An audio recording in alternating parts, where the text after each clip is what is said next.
څه پیښیږي؟ راځئ نو د ځوانۍ په ځنګل کې د ناول دغه درېیمه برخه را سره واورئ چې څه پکې پیښیږي.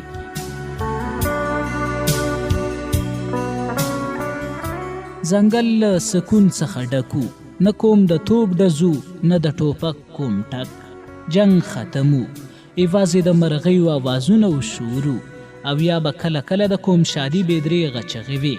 دغه آوازونه به په هوا کې څو وارې تکرارېدل. په دغه له سکوت ډک ماحول کې داسې احساس راته کېده چې عایشې د سیل او تفریح لپاره راوستلی یم. زه د عایشې له شا بېغمه روان وم. ناڅاپه په ځنګله کې یو له ویرې ډک غږ واورېدل شو. زر مې د ریشیو بوټان وغورځول او ټوپک مې په نښه کړ. عایشه 3-4 قدمه له ما مخکې روانه وه. په داسې انداز کې راپورې ونښته لکه اوسپنه چې مقناطیس راکش کړي، سمه راپورې سر یې ښوه.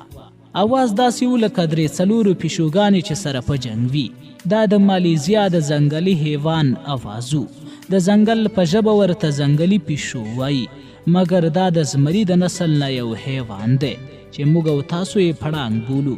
په مالیزیایي ژبه کې ورته توت راویل او په عام ډول د زمري نوم هم ورته اخیستل کیږي. خو زمری نه وي، لیکن د زمري نه کم هم نه وي. د پوښه مضبوط سپینه په جسم کې لږ غټ وي.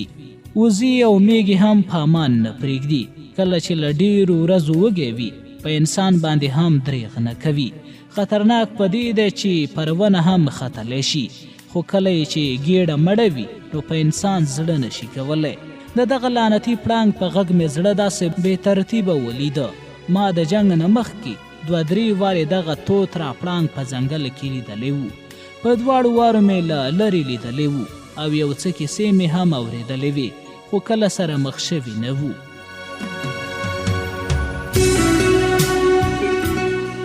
د زمري یا د بل ځناور صرف دهشت کافي وي. ما یو او بل خواته وکتل. په دې وخت کې یو ځل بیا یې له خولې اوازونه راووتل. کتل مې چې پاس د ونې په خاښ کې ولاړ دی او سترګې په مونږ کې خښې کړي دي. په هغه ځنګل کې اکثره ونې د بانډس، کوپرې او بل قسم وي. عایشه مې شاته ودروله. د نښې لپاره مې ټوپک سم کړ، خو بیرته پښیمانه شوم. عایشه لکه د پاڼې رپېده او ویل یې زر یې ووله. خو ما سوچ وکړ که د ګولۍ اواز جاپانی پوځ واوري. خو عایشې ویل چې پلار مې ویل دلته نږدې د پوځ کوم کنډک نشته. ورته مې ویل زه یو پوځي یم، کیدای شي دلته کوم د ګشت والا نږدې وي، باید ځان په خطره کې وانچوو. 2 سترګې مې په پړانګ رقمه شعر کې وې. عایشې ته مې ویل ته کرار روانه شه، هغه هسې هم په ونه کې دی، که څه یې کول بیا به پرې ډز وکړم. همداسې د شعر نه په کرار لرې کېدو. هغه همداسې په ونه کې بېتابه پورته ښکته کېده او غوره یې خطا. کله چې 20 متره ترې لرې شو، یوه بله جوړۍ هم ونې ته وروخته. په غالب ګومان هغه ماده ښځه وه. دواړه په خاښ کېناستل او موږ ترېنه سلامت راغلو. عایشې زما روغ مټ کلک نیولی و، ډېره وېرېدلې وه. ورته مې ویل دومره د ډار خبره خو نه ده څومره چې ته وېرېږې. خپل مټ مې ترې خلاص کړ او ځان ته مې راجوخته کړه. وېرېدلې څېره یوې ماشومې جلکۍ ته ورته وه. ډاډ مې ورکړ. ټوپک مې ورته وښوده چې څه نشي کولی. کیدای شي هغې چېرته داسې سړی نه و لیدلی چې دومره په زړورتیا دې خبرې وکړي. د هغې قد له ما ټیټو. په حیرت یې پورته راته کتل. په شونډو یوه خفه موسکا خوره شوه. یو سوړ اسویلی یې وکړ او مخ یې زما په سینه راکېښوده. هغې ته زه ډېر زړور ښکارېدم، خو که رښتیا ووایم د هغې له حالات نه زما حالات ډېر خراب وو. زه خپله هم ډار شوی وم. لعنتي شعر رانه زړه ویستلی و. د زمریانو او لیوانو کیسې مې ډېرې اورېدلې وې چې سړی دانګې وانګې کوي. په ګولو مې هم نشو ویشتلی. د جاپاني پوځ د راتلو ویره وه. عایشې ته چې زه یو طاقتور محافظ په نظر ورتلم، نو باید ځان مې ډارن نه وی ښودلی. ځان مې همداسې زړور وښوده. خو له زړه مې الله جل جلاله خبر و. هسې یوه خبره ده، کله چې یو سړی ښځه وویني هم زړور کیږي. کیدای شي د عایشې په موجودیت کې به زه همداسې زړور وم. لا مې په لاسونو کې قید وه. هغې هم ځان ما ته راسپارلی و. عجیبه احساس راته کېده چې یوې ښایسته جلکۍ ته تر ټولو زړور کس ښکارېدم. په ما کې د طاقت احساس پیدا شو. خواهشې مې دننه په جسم کې یو کمزوري راوچته کړه. ما لا واده نه و کړی، خو د ښځې له ذاته ناخبره نه وم. په تلو تلو کې ودرېدم. عایشه مې ځان ته مخامخ کړه. د هغې سینه زما له سینې سره ولګېده. دغه هغه جلۍ چې موږ به لکه د توس مار په لار کې ورته ولاړو او اوس زما په واک کې وه. کله چې هغې زما ګریب ته ولیده چې ځان ته مې راوړاندې کړه، نو پورو ته یې راوکتل. زما او د هغې نظر سره ټکر شو. زما صورت یخ وګرځېده. داسې راته ښکاره شو لکه یخې اوبه مې چې په سر راننوځي او د پښو له نوکه مې ووځي. تا ته به صیب دروغ ښکاره شي، لیکن دا یو حقیقت و. ما د عایشې په سترګو کې د هغې روح ولیده. هغه ما د شیدو په شان په سپینو کالیو کې ولیده. یوازې څېره یې ښکارېده چې هغه د عایشې وه. په ما ویره راغله. په یاد مې دي چې زه شاته له ډاره لاړم. د عایشې هغه جسم عیب شو. عایشې را باندې غږ وکړ، څه در باندې وشول؟ کله چې هغه مې بیا په نظر راغله او په حیرت یې راته وکتل، نو ایله لږ په سور کې شوم. خواته راغله، په اندېښمنه لهجه یې وویل، ستا طبیعت سم دی؟ کوم چکر در باندې راغی؟ هغې ته مې نشول ویلی چې پر ما شیطاني چکر راغلی و چې د قرآن قسم یې رانه هیر کړی و. ورته مې وویل هو، لکه چې سر را باندې وګرځېد، ځان راته کمزوری ښکاري. هغې ویل زر کوه چې ځو، غلطي مې کړې چې دومره لرې مې راوستی، باید آرام وکړې. کله چې موږ د کندې په طرف روان شو، نو عایشې یو ځل شاته کتل. اوس نو پړانګان په نظر نه راتلل، خو هغې زه له مټه کلک نیولی وم. ما سوچ کوه چې له جاپانیانو پټېدې په پړانګانو باندې واوښتې. له هغې به یو څه بچ شي، خو له دغه ځناورو بچ کېدل راته ناممکن ښکارېدل. عایشې ته مې وویل ته له یوې میاشتې راهیسې دغې سیندګي ته تللې، کله دې دغه ځناور لیدلي وو؟ نه، ما خو لا نه و لیدلي.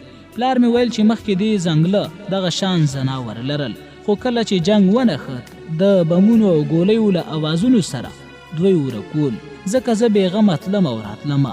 مونږ خپلې کندې ته ورسېدو. زما جسماني حالات ښه نه وو، تبه خو مې نه وه، خو اثر لا موجود و. وجود مې همداسې کمزوري کوله. کله چې په کنده کې ښکته شو، نو زه څملاستم.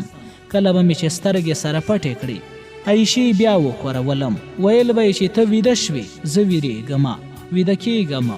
ورته مې وویل عایشې ته وړه نه یې، ته ځوان او غټه جله یې، ته یوازې هم پاتې شوې. معلومه نه ده چې را روان وخت کې به څه پیښیږي. ځان لږ زړور که.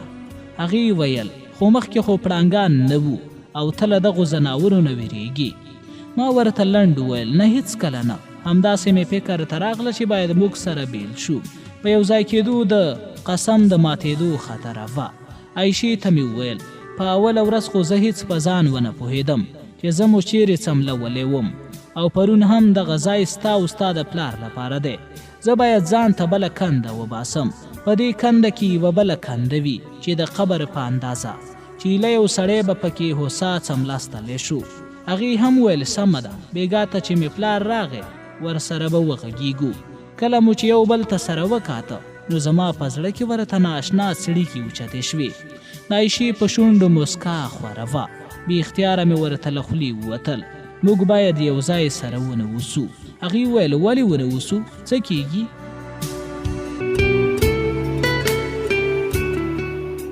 بیا مې په نیمه کې ورته وویل عایشې ته یوه ښایسته ځوانه پیغله یې او زه هم یو ځوان یم. هغې خاموشې په ما کې سترګې خښې کړې وې، لکه چې هغه هیڅ نه وي پوهېدلي. په څېره کې جدیت او حیرت ګډ شو. زړه ته مې اطمینان راغی چې په کومه لار زما سوچ منډې وهي.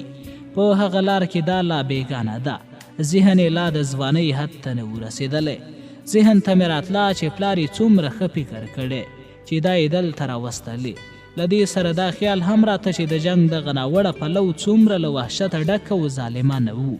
فاتحو پوځیانو به د هغه ملک ښځې په څومره بېدردۍ سره بې پته کولې او د ځناورو سلوک یې ورسره کول. کله چې د کم عمره او نه پوهېدونکې جنکیو عزت به هم ورسره له منځه تله. جاپانی پوځ به په کورونو ننوته او چې کومه ښایسته جلۍ یا ښځه به په لاس ورتله، نو هغه به یې پوځي مرکز ته وړله اگر که عایشه یې پلار دې ځای ته نه وی راوستلی، عزت خو یې تلونکی و او په یو ډېر ناوړه مرګ به هم مړه شوې وه. له دغه خیال سره زه لږ په ویره کې هم شوم. نه پوهېږم چې څومره جینکۍ به د جاپانیانو د وحشت د لاسه له منځه تللي وي. عایشې یو ځل بیا له فکرونو راوباسلم. ویلې ولې مهدي، موږ باید یو ځای سره ونه اوسو. ته زما خوښ یې، کیدای شي زه تا ته ښه نه ښکارم. په څېره یې خفګان خورو. هغه مې د ځان خواته راکش کړه او ورته مې وویل ولې راته ښه نه ښکاري. لیکن هغه خبرې مې ورته ونه کړې په کومو چې هغه نه پوهېده. هغې څه ویل خو همداسې د خوب غېږې ته تللی وم. کله چې مې سترګې خلاصې شوې د ورځې اخرنی پارو. عایشه په کنده کې نه وه. زر راوچت شوم، له کندې راوختم. په قرار اواز مې د هغې نوم واخیست. هیڅ ځواب نه راکول کېده. د کندې نه لږ وړاندې مې د یوې ونې لاندې ولیده چې ناسته وه. په قراره ورپسې ورغلم. لاس مې په قرار په سر ورته کېښود. نوم مې ورته واخیست. سر یې راوچت کړ. له سترګو نه یې معلومېده چې ژړلي دي. په آرام غږ یې ویل زه تا ته ولې ښه نه ښکارم. زه ورته خاموشه وم. د هغې څېره مې په دواړو لاسو کې ونیوله او د ځان خواته مې نږدې کړه. ورته مې وویل ته ما ته د دنیا د ټولو شیانو نه ښه او ښایسته ښکاري. همداسې پسې په ژړا شوه او ځان یې زما غېږې ته راوسپاره.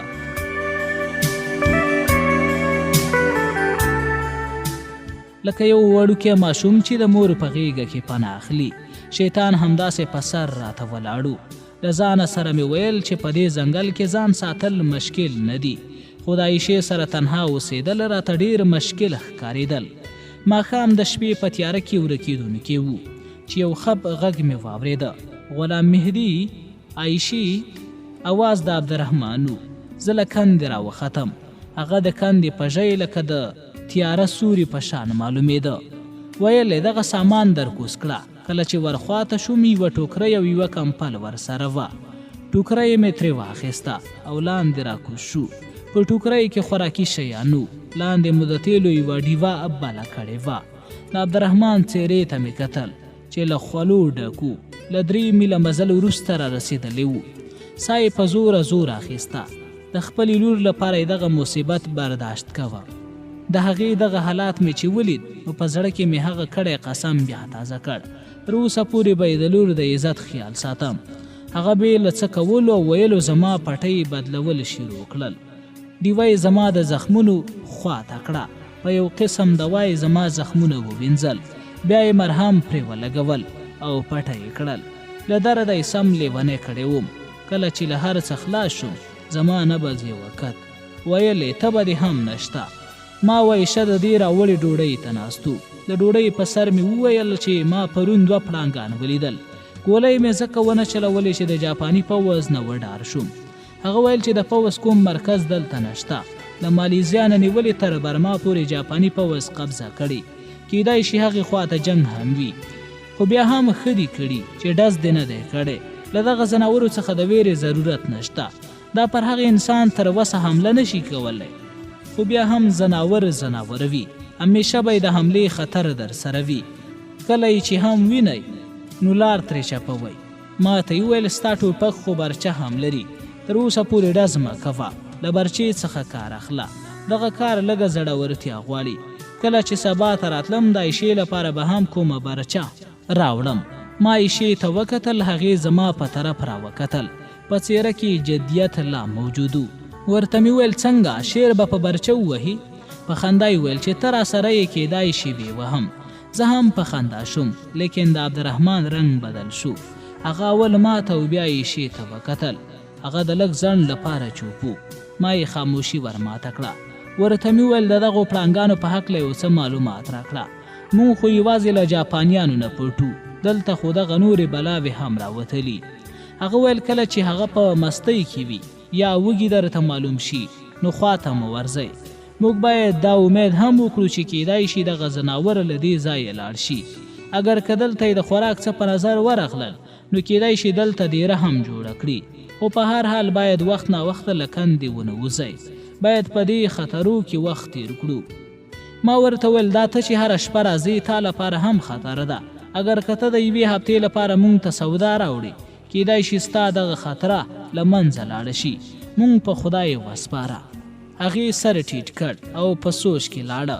بیا یې راته د سر په اشاره وکړه او له کندې څخه پاس وخت. زه هم پسې وختم. د کندې په ژۍ دواړه سره کېناستو.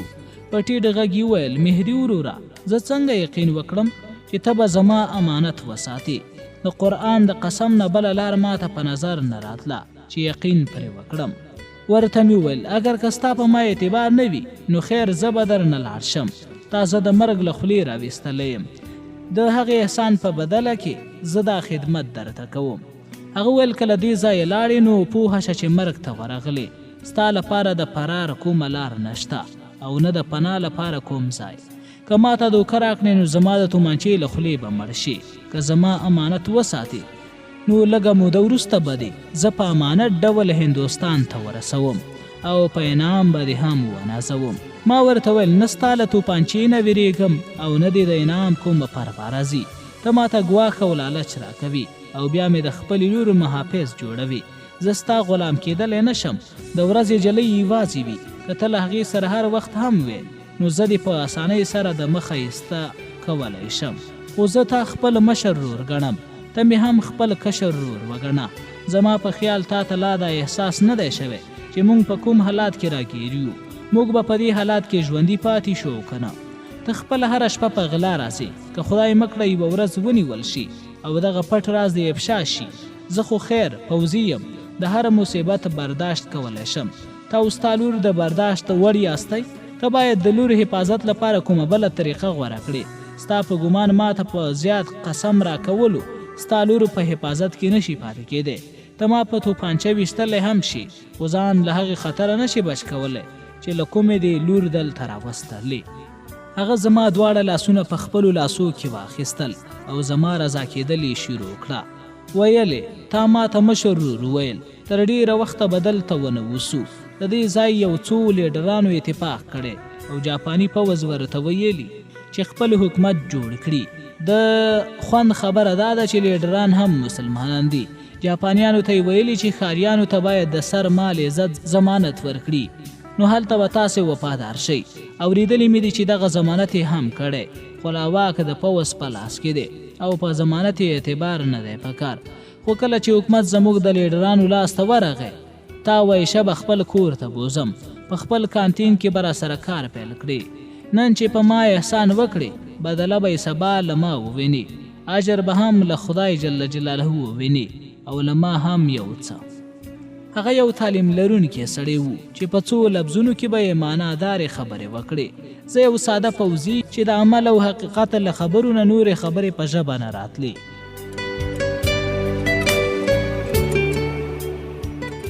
همدغه وجه وه چې د هغې اعتبار نه راته. تر ډېره سره وغږېدو. کله یې چې لږه تسلي وشوه نو ورته ومې ویل په کومه کنده کې چې تاسو ځان ته ځای برابر کړئ باید زه له هغه ځایه لږ وړاندې ځان ته بل ځای برابر کړم.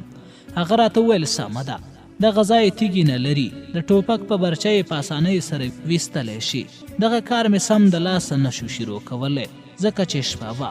په دغه شپه زه د کندې په سر له یوې ونې لاندې ویده شوم. د عبدالرحمن راوړې کمپلې مې د ځان نه لاندې خورې کړې. کله چې نیمه شپه شوه د سپیو د شور په شان شور او د منډو اوازونه مې تر غوږ شو. داسې شور و لکه څو سپي شي په یو شي پسې منډې وهي او ورسره غورېږي. همداسې غورېدا پسې لرې کېده. اخیر خاموشي شوه. سترګې مې بیا سره ورغلې وې. د اذانونو په وخت کې عبدالرحمن راویښ کړم.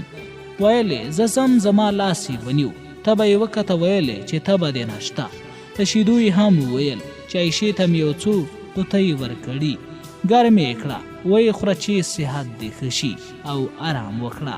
زه د آرام لپاره بیا ورغځېدم. د ټوپک برشه مې خلاصه کړه او د دویو کندې سره نښتی یو ځای و.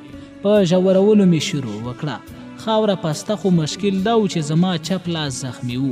په یو لاس راته سخته وه چې کنده مې پرې ایستلی وی. لږ ځنډ وروسته عایشه راغله او ټوپک یې له ما واخیست او په ژورولو یې پیل وکړ چې بیا مې هر څومره بیرته ترې اخیسته نه یې راکوله. په خاورو کې ښایسته او نرم ویښته او کالي د خاورو په شان شول.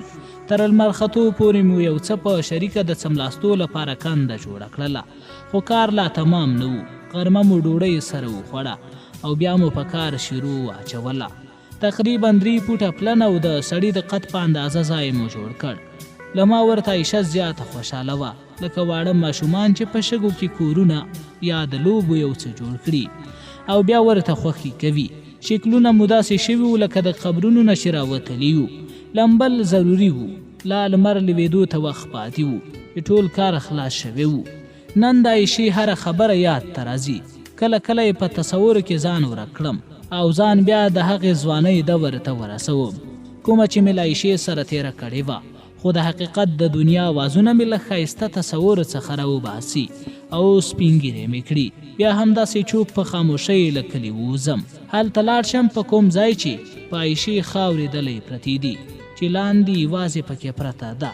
د هغې د دفن په وخت کې مې ډېر احتیاط کوه چې په مخ یا په نور بدن یې خاورې ونه غورځي. د قبر پټېدونکو سره مې خپله کار کوه، صرف د عایشې لپاره چې ښایسته مخ یې په خاورو نشي.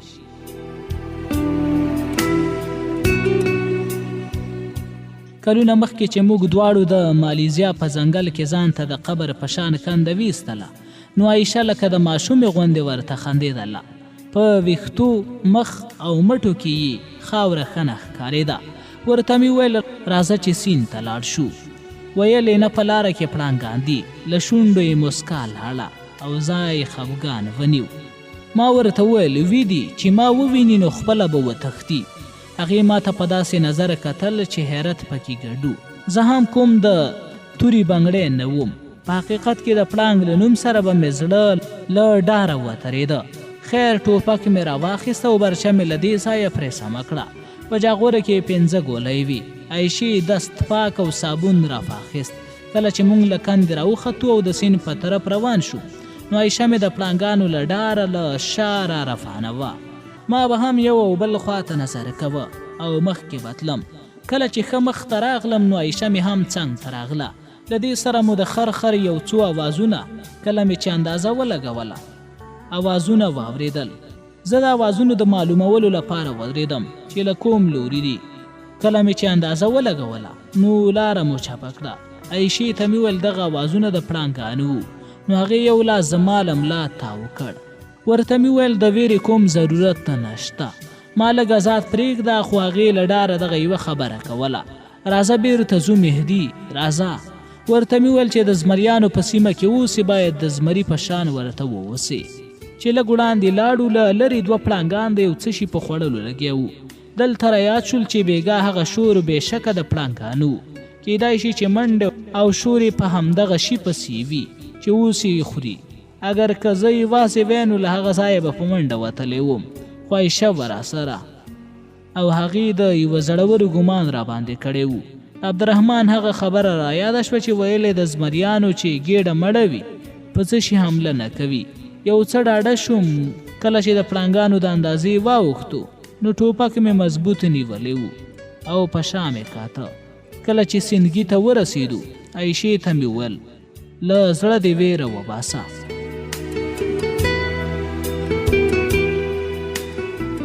هغې ویل نه یم ډاره شوې. کالي مې وباسل او یوازې نیکر مې پرېښود.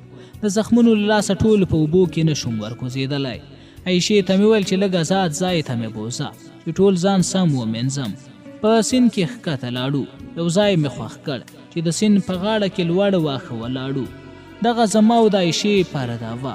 کله چې د اوبو خواته شوم او په سر مې اوبه واچولې، عایشه مې هم راغله. د منع کولو سره سره یې زما په بدن لاسونه راته مخل. د ماشوم په څېر یې مینځلم، د هغه ماشوم په څېر لکه یوه مور چې یې لمبوي، خو هغه زما مور نه وه. نه زه د هغې ماشوم او نه زه کوم ماشوم وم او نه هغه ځوان. زما لا په خیالاتو کې دومره پاکیزګي نه وه. ځواني مې په پوځي ځایونو کې تېره کړې وه. په کوم ځای کې چې به هره خبره له غړ او د لذت په اصطلاح کې کېده، عایشې به چې زما په بدن لاس تېروه نو هغه پوځي ځوان به یې رابېداره وه. په ما یوه نرۍ مستي راوسته. په دې مستۍ کې مې هغه په غېږ کې اوچته کړه. د شیطانت په دغه مستۍ کې د لاس په درد نه پوهېدم. په اوبو کې مې واچوله، څو ځل مې غوپې ورکړې او بیا مې په غېږ کې ونیوله. نو د هغې سترګې را سره وجنګېدې. له سترګو یې د یوه غشي په شان یو شی راووت او په زړه مې ننوت. ایله د مټ په درد وپوهېدم. په تیزۍ سره له اوبو راووتلم. خپل کالي مې راواخیستل او د بوټو شاته لاړم. عایشې ته مې وویل چې زر ولامبه او راوځه. په اواز او په بدن کې مې بدلون راغلی و. شیطان په هر ځای کې را سره و. په ډېرو بدو حالاتو کې ګیر وم. شیطان را باندې هر وخت غالبه کېده. ما کې دومره انسانیت پاتې و چې وسلې غورځولو ته تیار نه وم. عایشه ما ته بل شان په نظر راتله، خو د هغې په زړورتوب او بې تکلفۍ کې معصومیت و. خپل ځان ته مې یقین ورکړ چې ژلی پاکه او نادانه ده. له دې احساسه ناخبره وه چې د دې ښایست او ځواني یو څوک د ګناهونو کندې ته اچولی شي.